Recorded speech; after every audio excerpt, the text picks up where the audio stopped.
دعوت و تبلیغ کے عنوان سے شہر میں آج جو ماحول ہے، بہت دکھ کے ساتھ کہنا پڑتا ہے کہ آج 2 مرکز بن چکے ہیں، جماعت 2 حصوں میں بٹ چکی ہے، اور اس اختلاف کا بہت بنیادی سبب یہ ہے کہ آج دعوت و تبلیغ کے ذمہ داروں میں سے ایک ذمہ دار نے وہ اس طرح کی باتیں کی ہے کہ جو دین سے میل نہیں کھاتی۔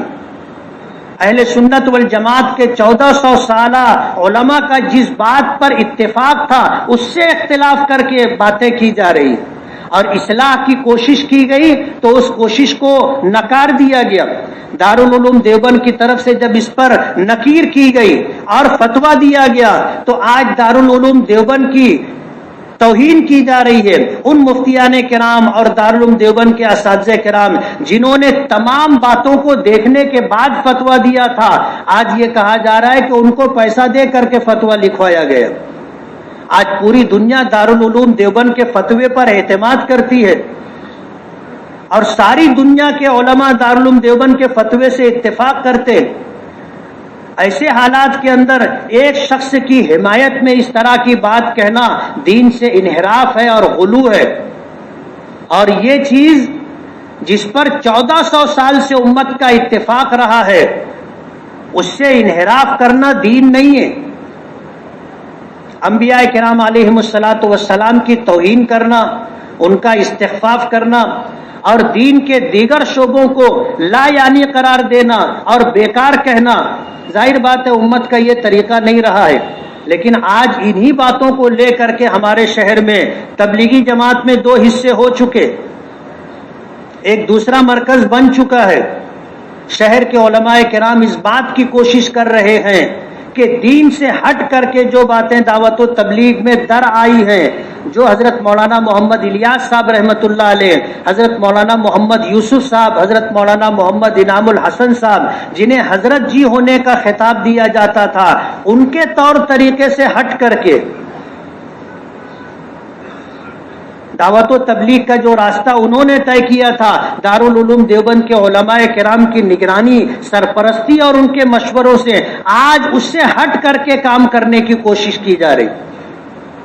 مدارس کو بیکار کہنا، علماء کرام کو بیکار کہنا، اور یہ کہنا اگر اصلاح کی کوئی بات علماء کی طرف سے آتی ہے تو اس پر یہ کہا جاتا ہے کہ خارجی لقمہ نہیں لیا جائے گا۔ یعنی جیسے نماز میں امام قرآن پاک پڑھ رہا ہے اور قرآن کریم کی تلاوت میں یا نماز میں کوئی سہو ہو گیا تو وہی آدمی لقمہ دے گا جو نماز میں ہوگا، جو نماز میں نہیں ہے وہ لقمہ نہیں دے سکتا۔ اگر اس نے لقمہ دیا اور امام صاحب نے لقمہ لے لیا تو نماز فاسد ہو جائے گی۔ دعوت و تبلیغ میں جو خرابیاں در آئی ہیں، جب ان کی اصلاح کی علماء نے کوششیں کی تو یہ کہا جانے لگا خارجی لقمہ نہیں لیا جائے گا، نہ گشت کرتے، نہ 3 دن اور 3 دن لگاتے، نہ سال کا چلہ دیتے، نہ زندگی میں 2 مہینہ اور 4 مہینے کی ترتیب ہے، کچھ نہیں ہے، باہر کے ہو تمہاری بات نہیں سنی جائے گی۔ اپنے آپ کو علماء سے بھی اوپر سمجھ لینا اور علماء کی توہین کرنا، استخفاف کرنا، اس طرح کا جو طور طریقہ بڑھتا چلا جا رہا ہے، ظاہر بات ہے یہ فتنوں کی ایک شکل ہے۔ اللہ پاک پوری امت کی اس سے حفاظت فرمائے۔ آج ان حالات کے اندر جب کہ مدرسے دین کی بنیادی خدمت انجام دے رہے ہیں، دعوت و تبلیغ سے جڑے ہوئے ہمارے شہر کے لوگ بولتے ہیں مدرسوں کو چندہ مت دو۔ کچھ نوجوان جو ابھی دعوت و تبلیغ میں لگے بہت پرجوش ہو گئے۔ دارالعلوم دیوبند کا فتویٰ آنے کے بعد شہر کے جن علماء کرام نے اس فتوے پر دارالافتاء کی طرف سے تصدیق اور توثیق کی، کہتے ان کو دوڑا کر کے مارو۔ یہ وہ باتیں ہیں جو ہمارے شہر میں چل رہی ہیں۔ دکھ کی بات یہ ہے کہ ہمارا شہر مدرسوں کا، مسجدوں کا، علماء کا شہر کہلاتا ہے۔ پورے مہاراشٹر کے لوگوں کی مالیگاؤں پر نظر ہے، اور یہاں اگر اس طرح کا معاملہ ہوتا ہے تو یہ پورے مہاراشٹر میں جائے گا، اور ہر جگہ 2 مرکز بننے لگیں گے، اور حالات ایسے ہوں گے کہ پھر ان کی اصلاح کے لیے علماء کو میدان میں آنا پڑے گا۔ اور جس طرح باطل فرقوں کی سرکوبی کی جاتی ہے اور ان کے بطلان کو اور حق کے خلاف ان کی باتوں کو لوگوں کے سامنے کھول کر کے بیان کیا جاتا ہے، دعوت و تبلیغ میں جو خرابیاں در آئی ہیں علماء کرام مجبور ہوں گے ان باتوں کو بیان کرنے کے لیے۔ ظاہر بات ہے انتشار پیدا ہوگا، امت میں ایسے ہی انتشار کی کمی نہیں ہے۔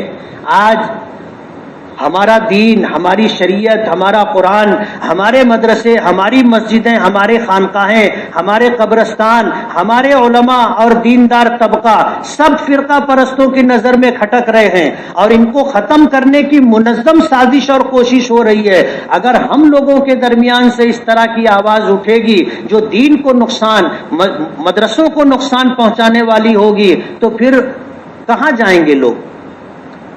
ایسے حالات کے اندر ذمہ داری بنتی ہے ہم لوگوں کی کہ ہم لوگ دعا کریں اور علماء کرام کی بات پر اعتماد اور بھروسہ کریں۔